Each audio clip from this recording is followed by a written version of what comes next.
You will hear a number of different recordings and will have to answer questions on what you hear. There will be time for you to read the questions and instructions, and you will have a chance to check your answers. All the recordings will be played once only. The test is in 4 sections. At the end of the test, you will be given 10 minutes to transfer your answers to an answer sheet. Now turn to Section 1. Section 1. You will hear a customer asking for help in a shop. First, you will have some time to look at questions 1 to 7. You will see that there is an example which has been done for you. On this occasion only, the conversation related to this will be played first. Excuse me, where are the dresses? They're at the end of this aisle, on the left. Can I help you with anything? The assistant says the dresses are on the left, so left is written as the answer. Now we shall begin. You should answer the questions as you listen, because you will not hear the recording a second time. Listen carefully and answer questions 1 to 7. Excuse me, where are the dresses? They're at the end of this aisle, on the left. Can I help you with anything? Yes, maybe. I'm not from around here, so I don't know this store.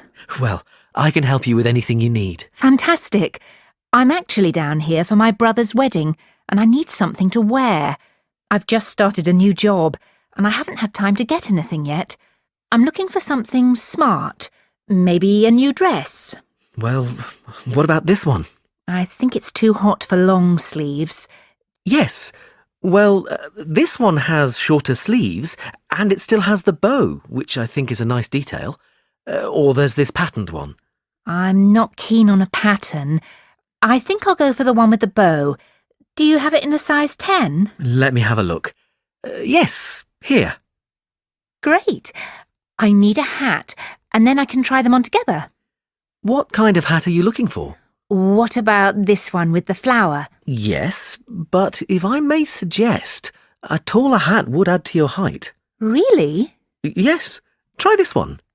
Oh, I see what you mean. We have this style with the single flower or with a small bunch, and it comes with a wide or narrow brim. I like the narrow brim and just the one flower. Can I have a blue flower? I'm afraid it just comes in cream. Well, it goes with the dress anyway. Great. I'll place an order and have the hat sent to you. It'll take about 2 days to be delivered. Is that okay? Yes, that's fine. I need to take down a few details for delivery. Can I take your name? Ellen Barker. And the delivery address? It'll be my brother's address. It's 14 Brightwell Avenue. 14... can you spell that, please? Yes, BRIGHTWELL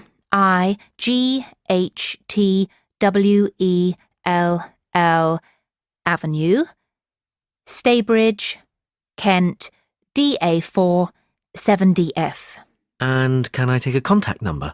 Yes, my mobile is 03221 7774. 03221 775. No, it's a 4 at the end. Oh, sorry, I've got it now. We can deliver on May the 12th. We can't specify an exact time, just morning or afternoon. Any time in the early morning is fine. And how would you like to pay? Visa. Great. That comes to £32.25. OK, thanks. Before you hear the rest of the conversation, you have some time to look at questions 8 to 10.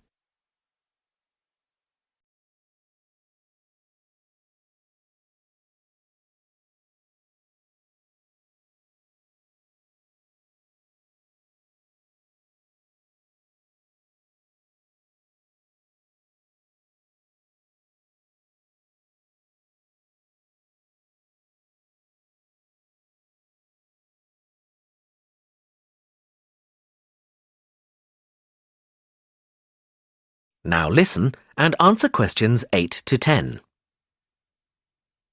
I'm just going to try this dress on and then look for shoes. Where are the changing rooms? They're to the left of the store, right next to customer services. And I want some shoes and accessories too. Where can I find them? The accessories are in the women's wear department. The shoe department is right at the front of the store, between menswear and home furnishings. Oh, no, sorry. We've just moved the shoe department for the summer season. It's now very near the changing rooms, actually, straight in front of them. Thanks so much for your help. And where can I pay for the other things? The cash desk is at the front of the store, by the menswear. Thanks. That is the end of section 1. You now have half a minute to check your answers.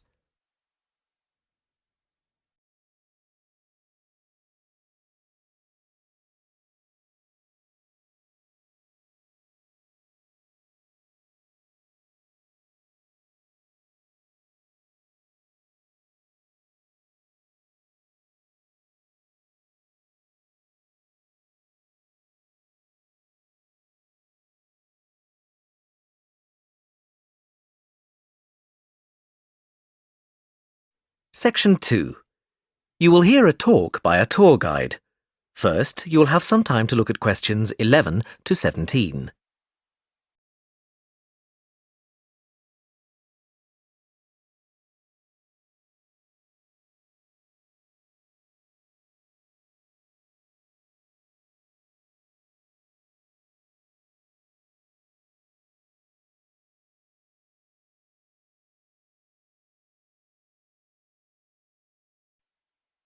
Now listen carefully and answer questions 11 to 17. Welcome to San Fernando City Tours. I'm Mark, your tour guide. We have a lot to see in 3 hours, so make sure you're comfortable. We'll be traveling into the historical district first, and then into the town center. After that, it's out to the harbor, and we'll finish up at the lighthouse, just past the harbor. That will take us up to midday, and after that, you're free to do what you want. At the lighthouse, you'll have a chance to visit the tea room and take photographs of the magnificent coastline. Now, as we have only 3 hours, we won't be able to take you around the shopping district, but we think you'd prefer to look around the shops there in your own time anyway. San Fernando has some well-known tourist attractions, the lighthouse, for example, and the National Library. However, the little-known military museum is not to be missed. Be sure to visit before you leave. Now, there's a lot to do in San Fernando. Indeed, there really is something for everyone. For those who love the water, I can recommend a trip on the Seafarer, one of the most famous boats on the San Fernando River. It does an evening trip with a 3-course meal included. It's great fun for everyone, but especially for young people in their teens or 20s. After 9, there's a disco on the boat, and it gets really lively. Then there's a climbing wall near the town center. It's incredibly popular, with a large wall for expert climbers and a smaller wall for novices. There's a junior wall and a creche, so it's a great day out for those of you with kids. And if you like walking, there's some great walking tours. The City Sights tour is highly recommended, as is the walking tour by the coast. But that one's only for the fit, not really suitable for children or the elderly. For more mature people, or those less able to get around, I would suggest a tour around the vineyards. It can be done in the luxury of a coach, and it's a wonderful way to explore the region's wines. Before you hear the rest of the talk, you have some time to look at questions 18 to 20.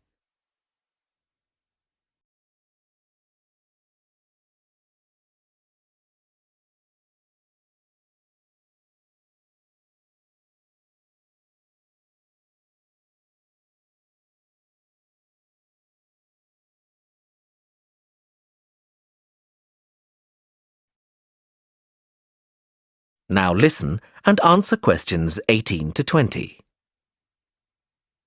Naturally, there's a charge for all these attractions, but you can get 15% off if you have an Explorer Pass.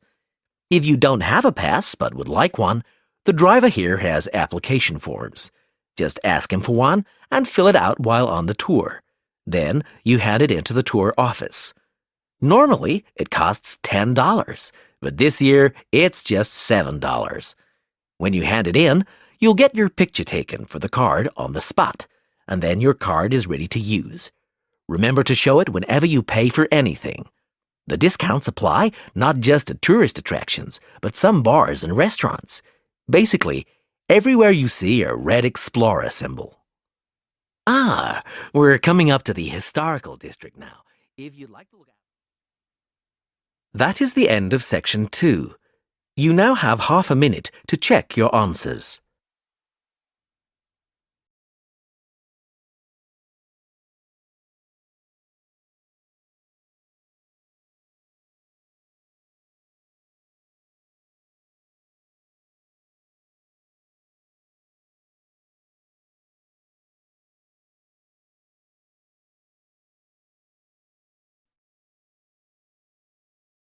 Section 3. You will hear two students and their tutor discussing a wildlife presentation. First, you will have some time to look at questions 21 to 26.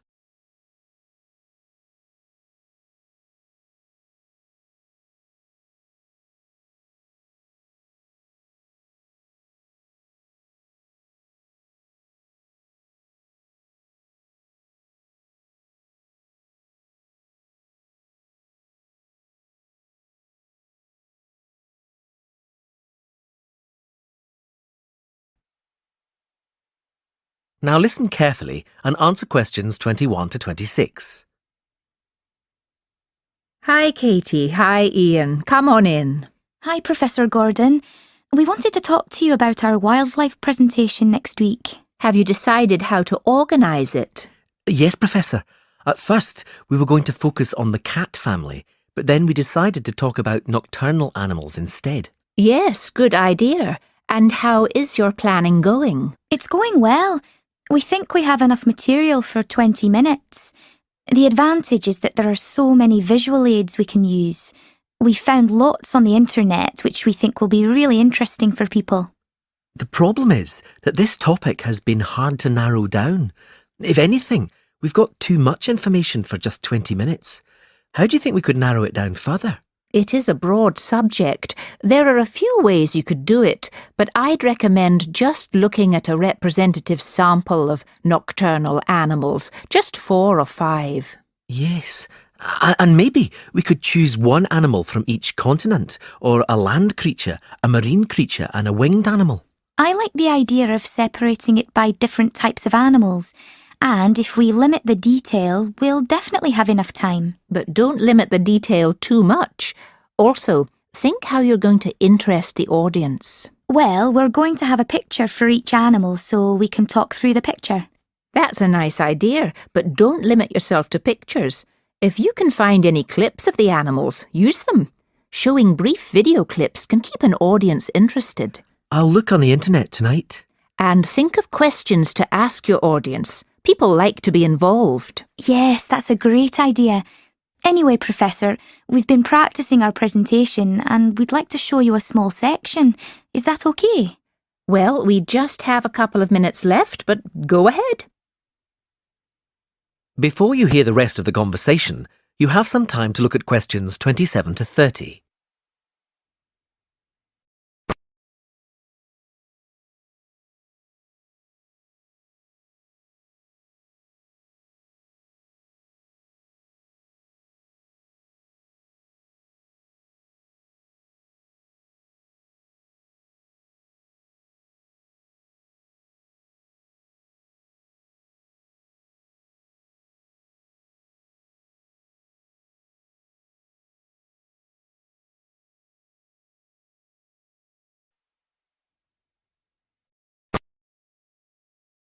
Now listen and answer questions 27 to 30.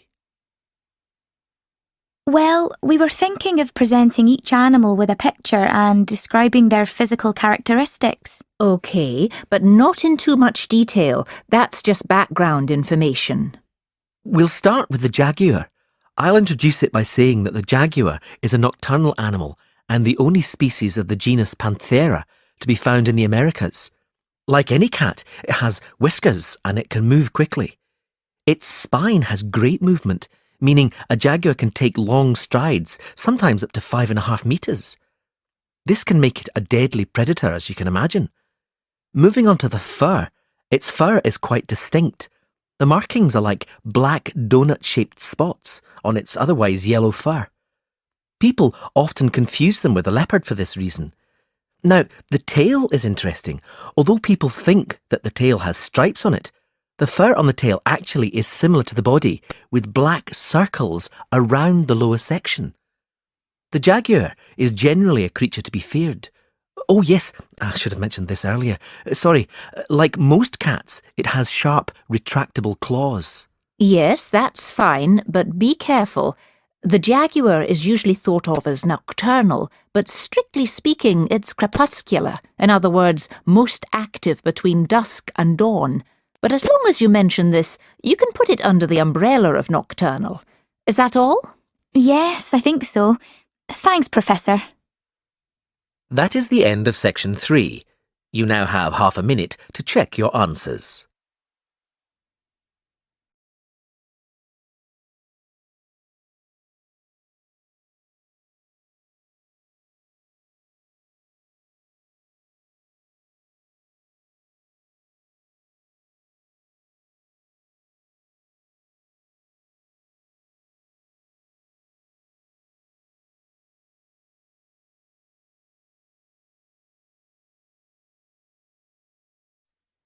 Section 4.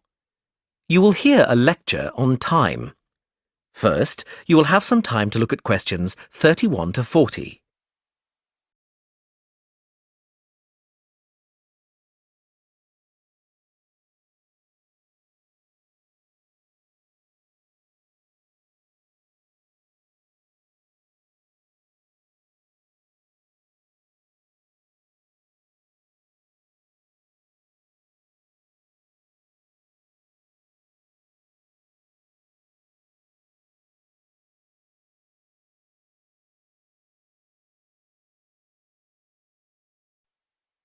Now listen carefully and answer questions 31 to 40.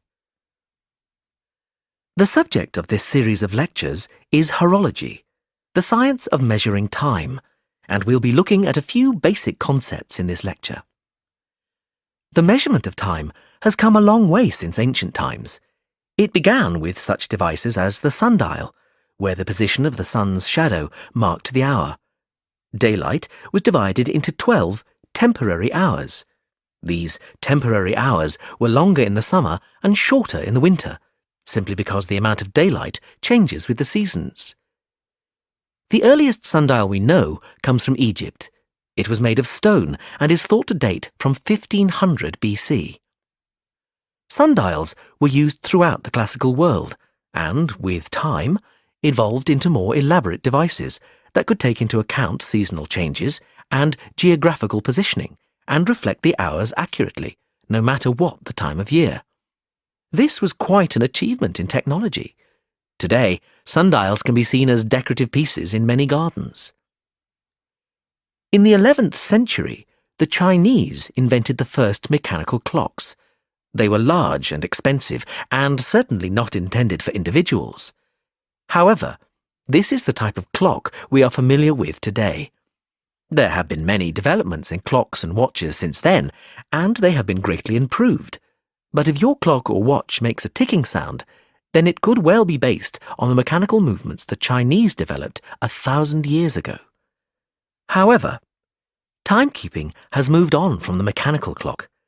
Time has become so important that there is a series of atomic clocks around the world which measure international atomic time. Even though many countries have their own calendars, globalization has made it essential that we measure time uniformly. That we know, for example, that when it's 6 a.m. in the United Kingdom, it's 2 p.m. in Beijing. This standard was set in 1958. Now these atomic clocks are situated in over 70 laboratories all over the world. There is so much to cover about the development of time measurement that I would like to refer you to the reading list.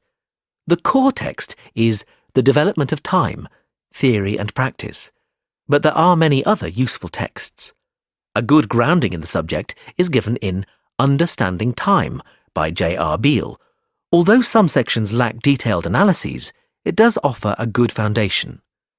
Also, Time, Concepts and Conventions is quite a useful read. You might think from the title that it's about the philosophy of time, but this isn't the case.